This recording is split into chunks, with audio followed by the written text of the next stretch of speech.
been a while since I did a good old-fashioned top 10 countdown, so here I am, with a top 10 that has been entirely too long in coming. Because I, your friendly neighborhood hipster Snek, am here to tear into the game industry at large and talk about the most shameless, devious, obnoxious, odious, and contemptible behaviors found in gaming today and throughout gaming history. Now, I don't mean unfair employment practices or creator meltdowns on Twitter. I'm talking, as I always do, purely about game mechanics and design philosophy and the impacts that they have on our gaming experiences. The rules are simple. We're going to list things starting from the most mild of gameplay gripes to the most severe of unforgivable of technical transgressions. Let's dive in. Join me for a closer look at the top 10 bad game mechanics that need to disappear forever.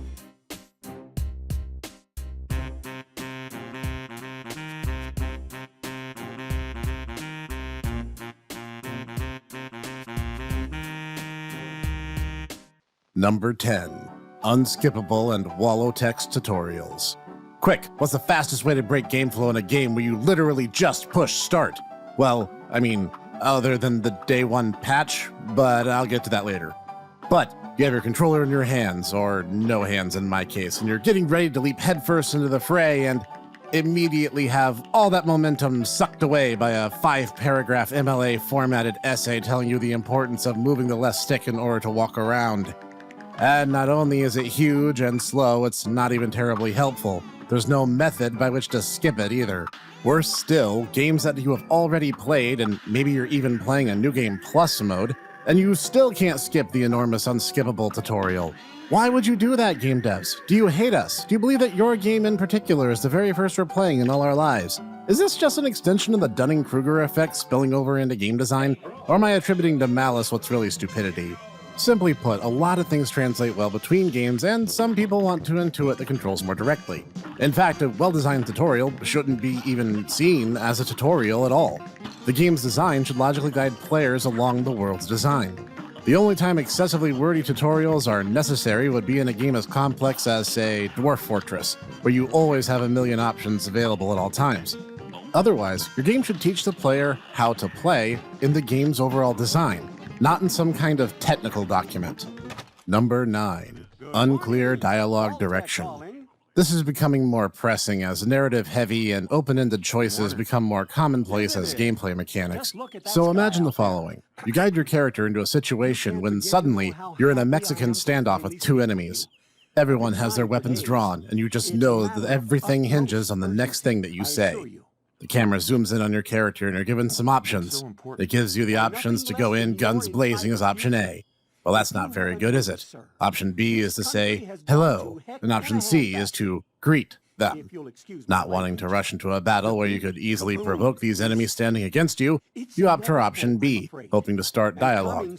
Your character then very aggressively shouts, hello and welcome to die, and begins the fight against all advice as violently and aggressively as they can, with no actual cover or plan in mind. You sigh and brace yourself for a worst-case scenario. All of this could have been avoided had the dialogue branch simply told you what you were actually going to say instead.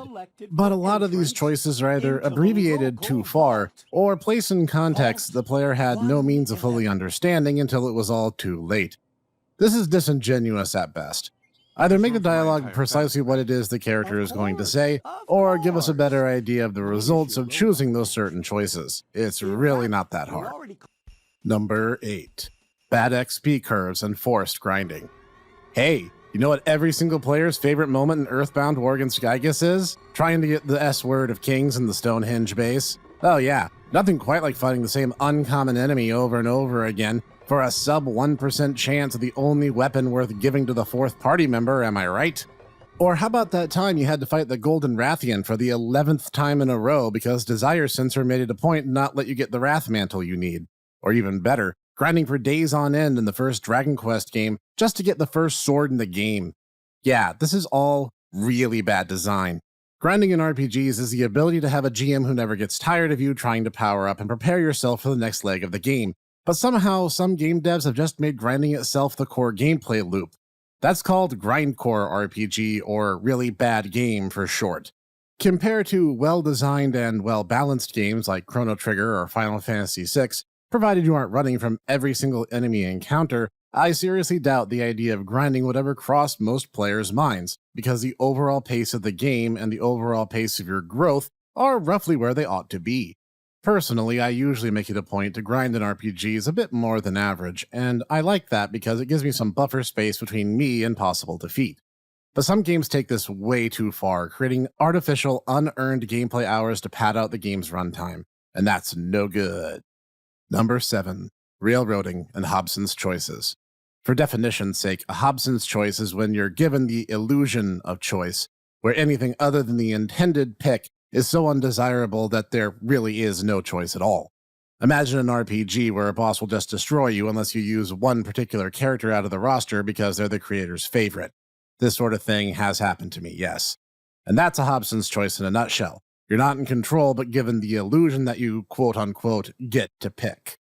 And railroading, its close cousin, is when the game doesn't even pretend to give you the illusion of control, but just slaps you around if you try to do anything apart from precisely what it wants. Especially in a genre like, say, RPGs, where you should have the luxury of exploring at your leisure.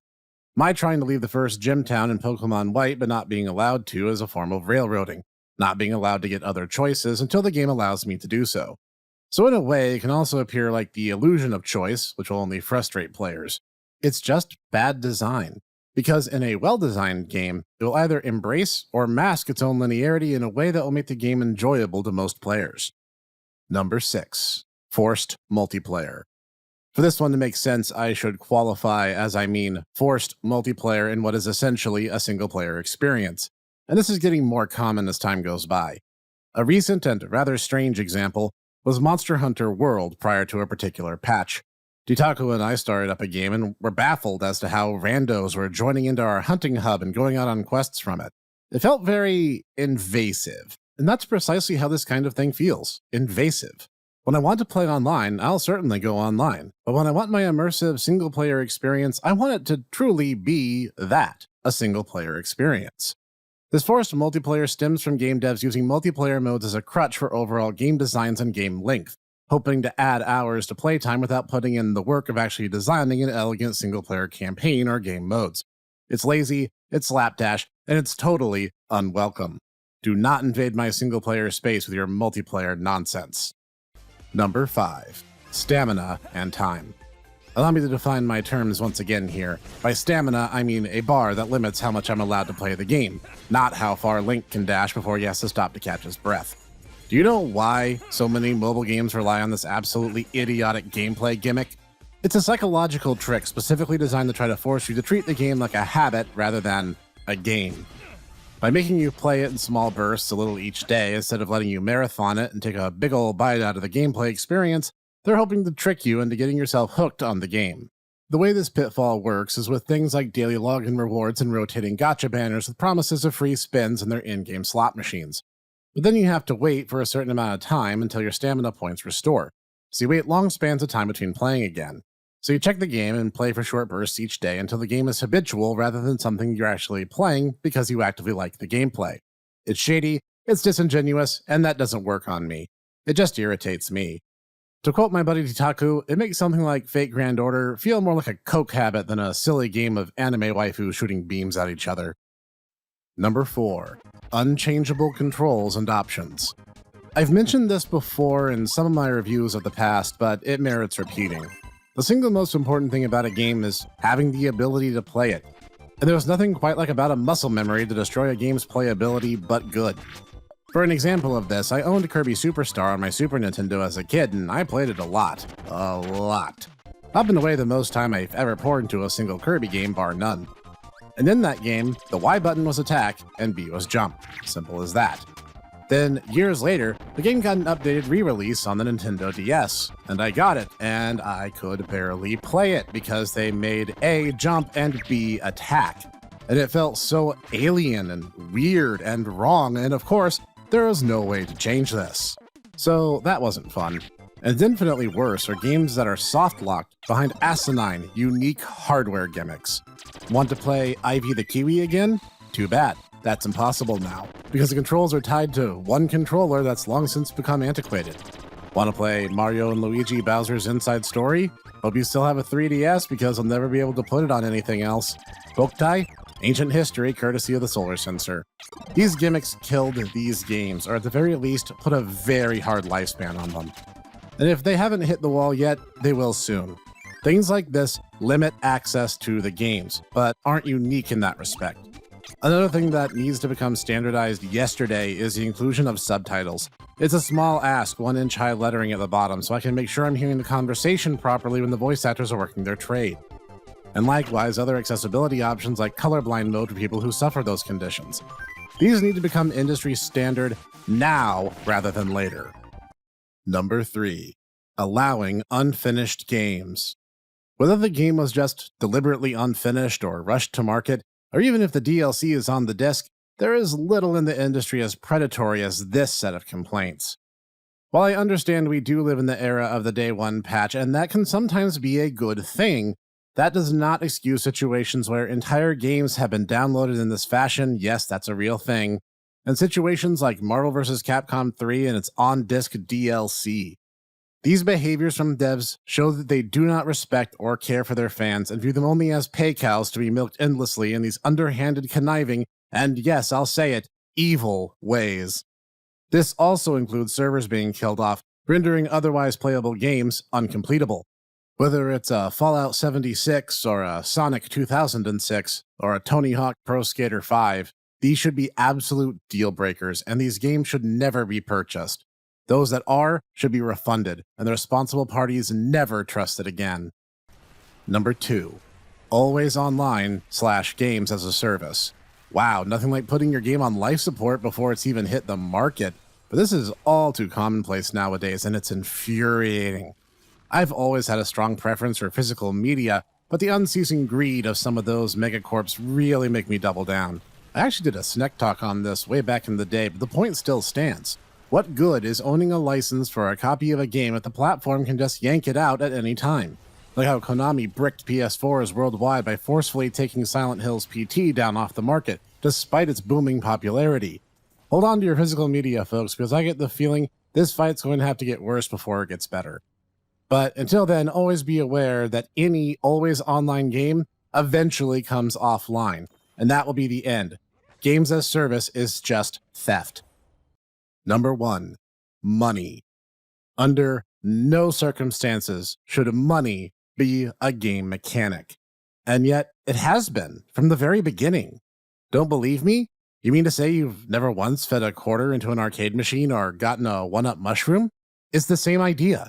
Lives, as we understand them, are representations of popping quarters into the machine, and never would have become standard without the advent of money as a game mechanic. They made replaying parts of levels you've already passed normal because they wanted to hear the plink of your coins in the machines, and we accepted that as normal. Sure, gamers being able to make a stink when DLC as a concept became abusive, and many modern games that used to embrace lives are now removing them, but some companies just don't get it. Free-to-play and pay-to-win games are omnipresent, mobile games and gacha circle like starving sharks, and DLC as ludicrous as $30 horse armor have come to exist in just the past 20 years alone. Let me clarify a point here. I'm not against cash ops necessarily, if they're done responsibly and honestly. I actually have a lot of cosmetic items for my character in Final Fantasy XIV, so it would be a mite bit hypocritical to claim that they have no place at all. But my pretty pink princess dress, my Dark Knight glam for those who must know, doesn't give me a competitive edge over the next player over. In games with gacha mechanics, or games where gameplay, both PvE and PvP alike, reward whaling more than skill, these predatory practices remain firmly in place. It is important that game devs who push the player base to a store rather than to good gameplay need to be the ones paying the price, not the players for the hubris of bad design. Do not reward predators and manipulative tactics, no matter how much you may love a game otherwise. And that was my top 10 bad game mechanics that need to disappear forever. Did you agree with my top picks? Did you have others you'd like to add to the list? Let me know in the comments down below. And if you liked my ranting, be sure to hit the like button so I know. And for more like this each week, 5 days a week, be sure to hit the subscribe and bell icon so you'll never miss a one. Each week, there's more obscure reviews, IndieX, Snek Tech Top 10s, and the new home of the Tomodachi Bros Review podcast. There's all this and more waiting for you, and I will see you there.